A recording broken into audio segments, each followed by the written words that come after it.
તો વહાલા વિદ્યાર્થી મિત્રો, આજે આપણે ગણેશ ચતુર્થી સ્પીચ જોવાના છીએ, તો ચાલો આપણો વિડિયો ચાલુ કરીએ.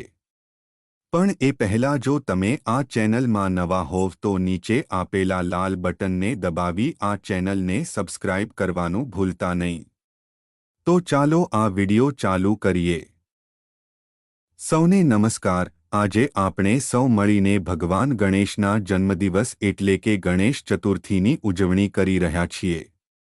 આ તહેવાર આપણા દેશમાં ખૂબ જ ઉત્સાહ અને ધામધૂમથી મનાવવામાં આવે છે. ગણેશજીને વિઘ્નહર્તા તરીકે ઓળખવામાં આવે છે.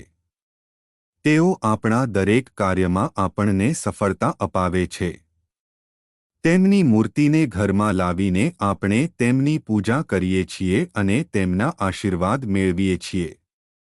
ગણેશ ચતુર્થીના દિવસે લોકો ગણેશજીની મૂર્તિ સ્થાપિત કરે છે, તેમને ઘરમાં લાવે છે અને 10 દિવસ સુધી પૂજા કરે છે. 10મા દિવસે ગણેશજીની વિદાય કરવામાં આવે છે. આ દિવસે લોકો મિત્રો અને પરિવારજનો સાથે મળીને મોટા પ્રમાણમાં ભોજનનો આનંદ માણે છે. ગણેશ ચતુર્થીનો તહેવાર આપણને એકબીજા સાથે જોડે છે અને આપણા હૃદયમાં પ્રેમ અને ભાઈચારો વધારે છે. આ તહેવાર આપણને સારા કાર્યો કરવા માટે પ્રેરણા આપે છે. આપ સૌને ગણેશ ચતુર્થીની હાર્દિક શુભકામનાઓ. તો મિત્રો, કેવો લાગ્યો આ વિડિયો? જો તમને વિડિયો ગમે હોય તો આ વિડિયોને લાઈક કરજો, શેર કરજો અને આવા વિડિયો જોવા માટે આ ચેનલને સબસ્ક્રાઇબ કરવાનું ભૂલતા નહીં. આભાર.